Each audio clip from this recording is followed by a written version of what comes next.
Welcome to the second part of extraction of metals. So far, we have looked at characteristics of metals. We also looked at the reactivity series. We also looked at recycling of metals. In this video, we're going to start a new subheading called extraction of metals. So for this specific video, we're going to take a look at introduction to methods of extraction metals. Then we're going to take a look at extraction of aluminium and extraction of zinc.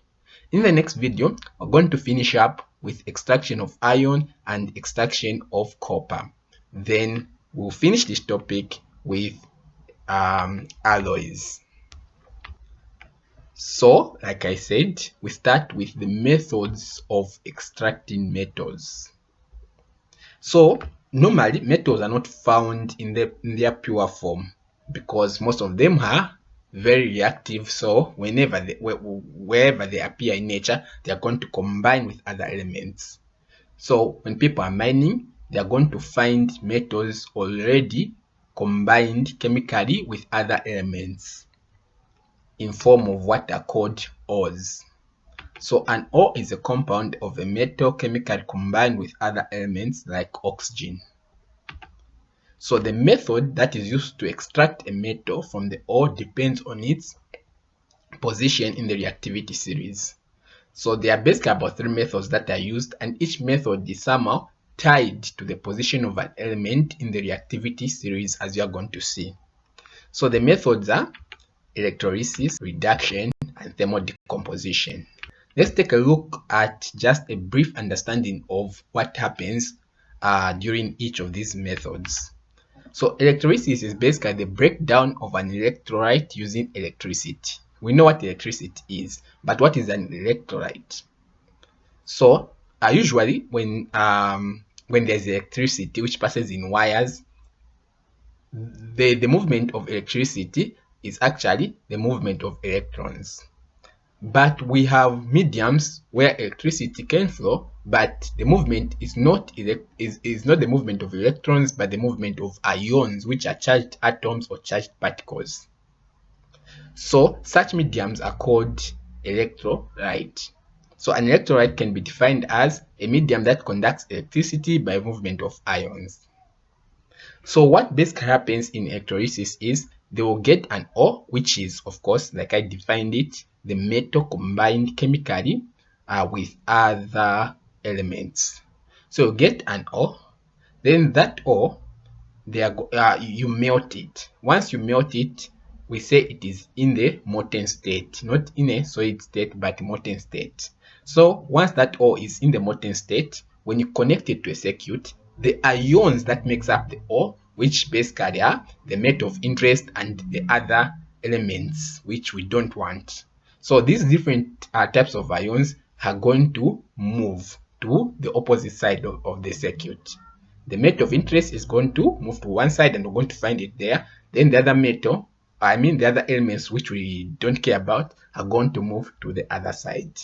So that's the basic idea of electrolysis. You get an ore, melt it and connect it to a circuit, then power the circuit, then ions are going to move to different sides of the circuit.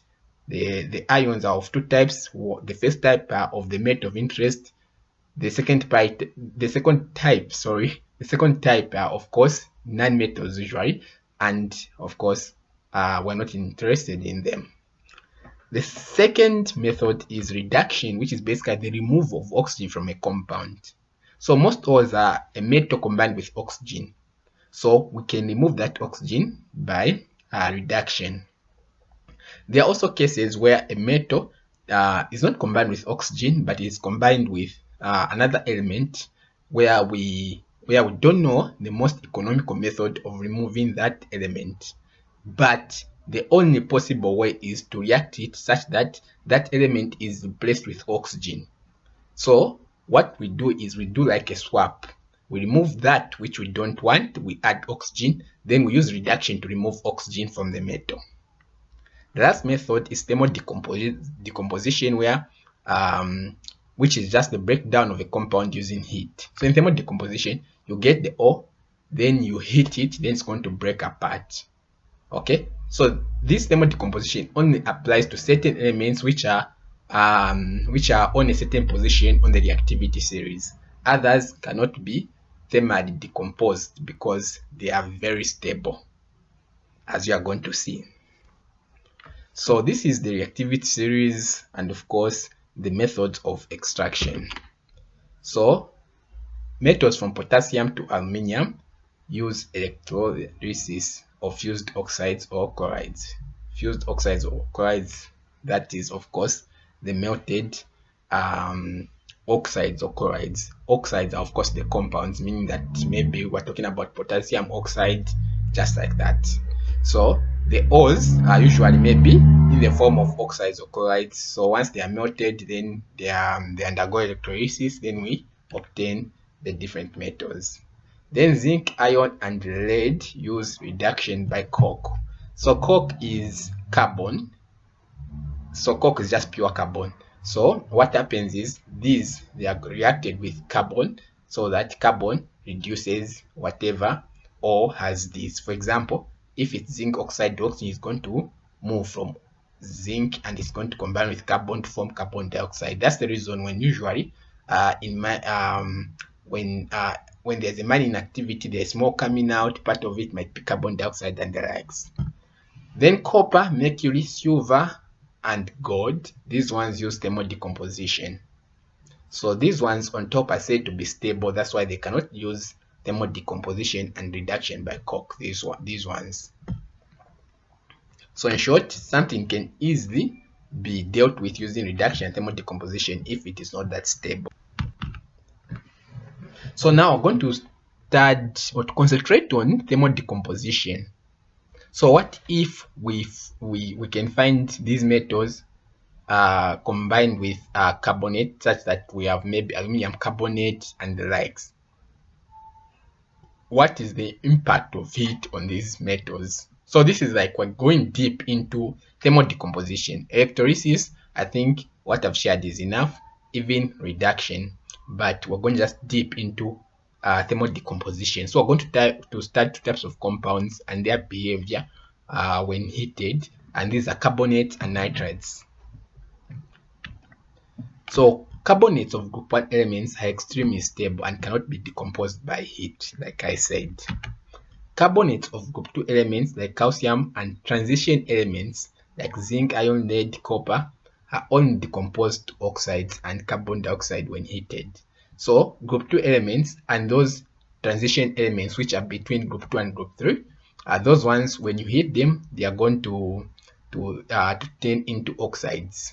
For example, zinc carbonate, when you heat it turns into zinc oxide and carbon dioxide when heated. So for these, we can maybe thermally decompose them so that we have an oxide, then an oxide we can reduce it.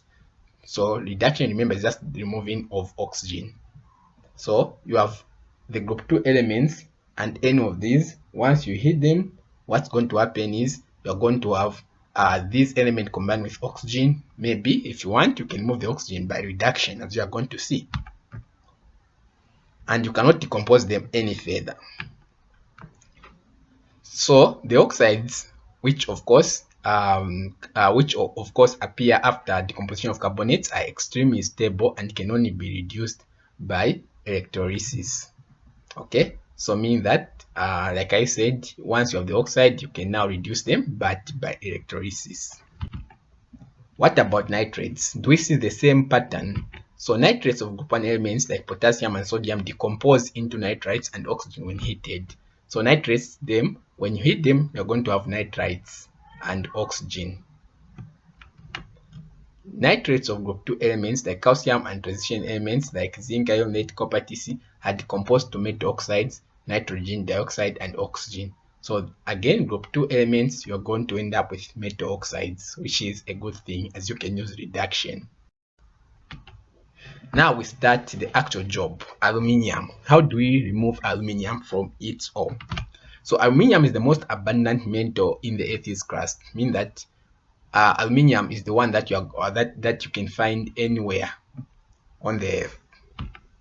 So ores of aluminium are called bauxite, whose chemical formula is, actually the chemical name is aluminium oxide, and its chemical formula is aluminium 2 oxygen 3.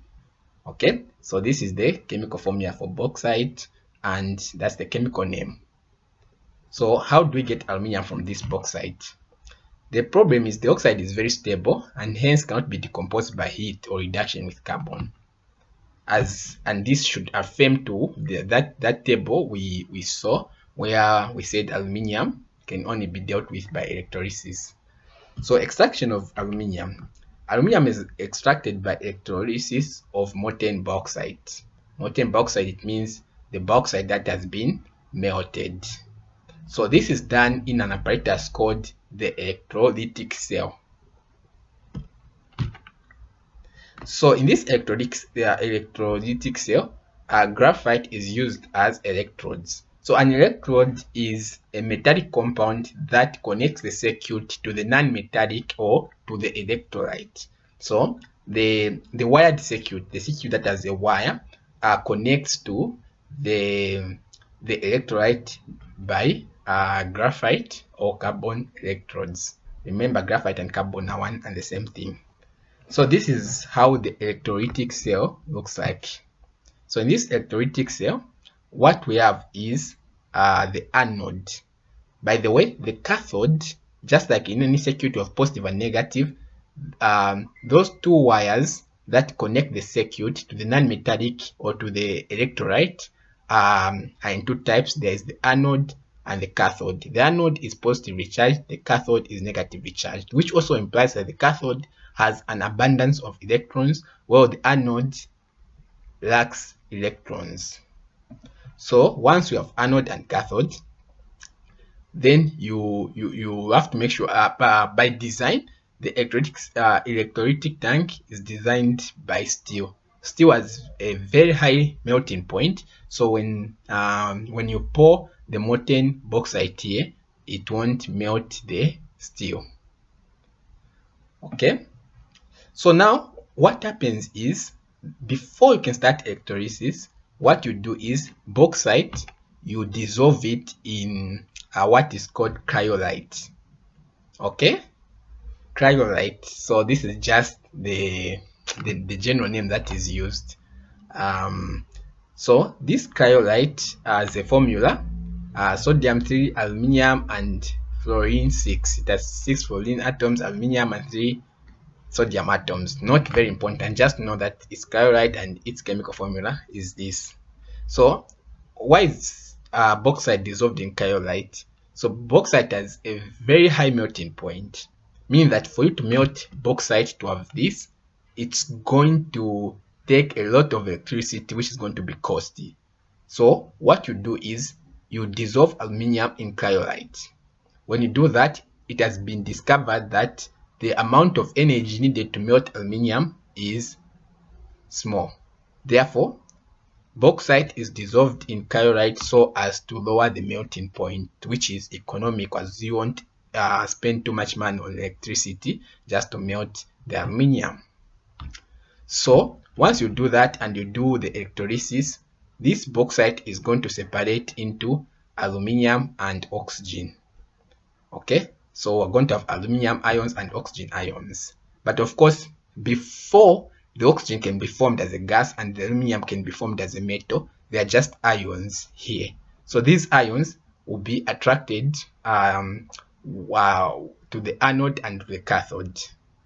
So the aluminium ions are positively charged, meaning that they need electrons for them to be stable. So they are going to go to the cathode where we have a lot of electrons.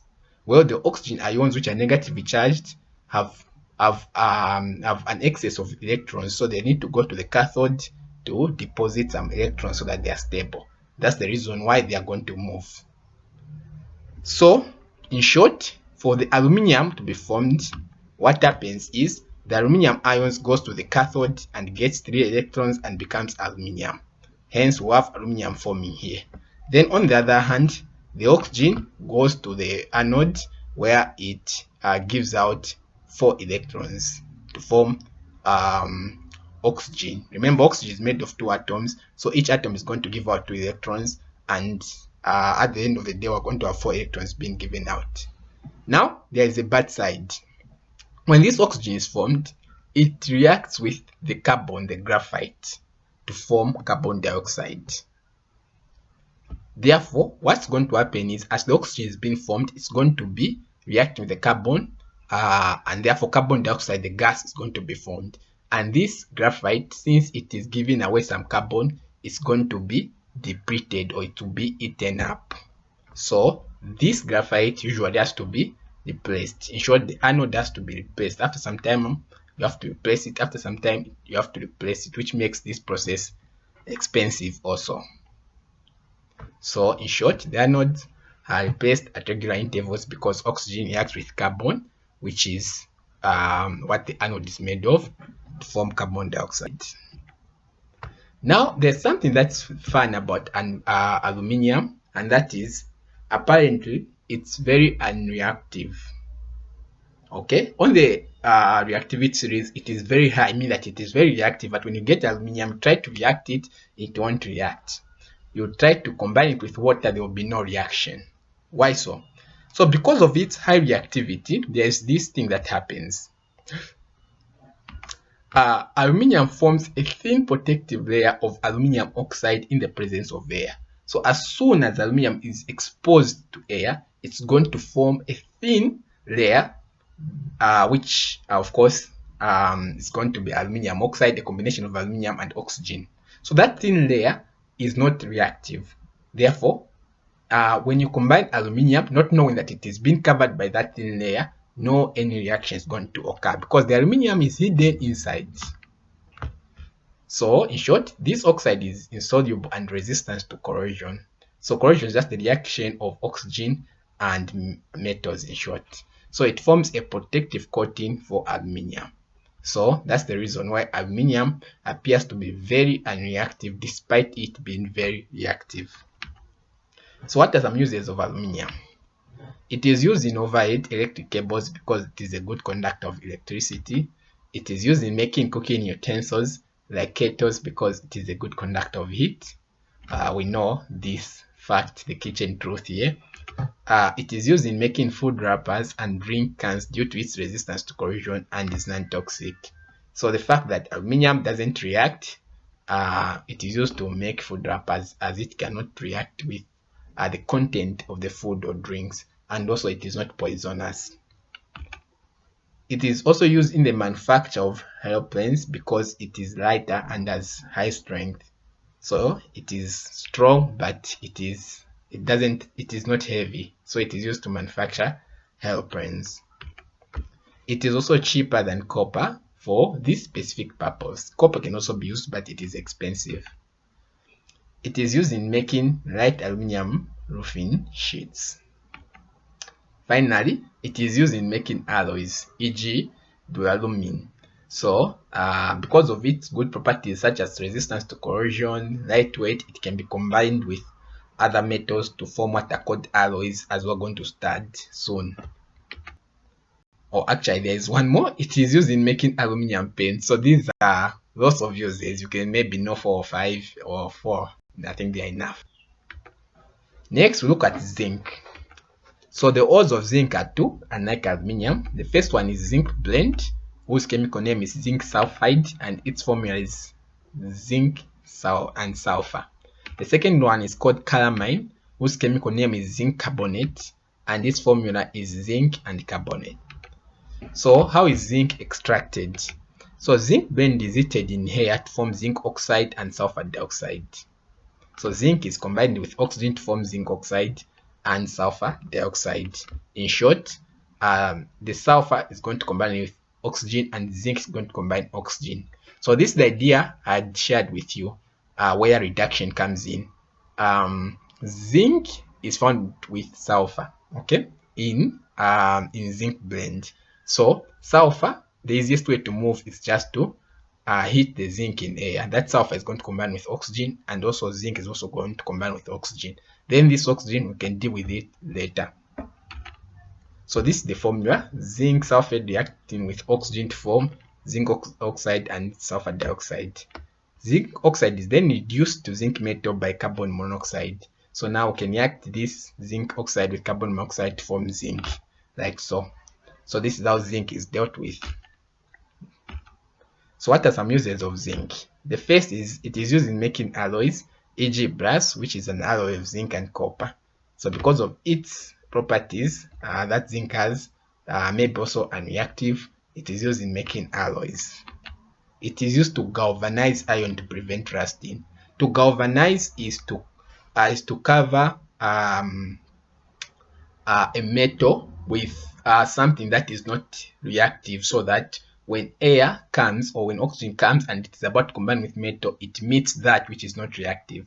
Zinc is not very reactive, as you know, on the periodic table. Therefore, if it covers iron, zinc, there will be no reaction. Iron is going to be protected. It won't react with anything. That is galvanizing. It is used in making roofing sheets, just like aluminium, and it is used in the preparation of dry cell batteries. So if you know batteries, car batteries, so they are made of the lead, or the connectors are made of zinc, and the cells are made of zinc. So this marks the end of part 2 of extraction of metals. The next part is going even to be easier. Happy solving.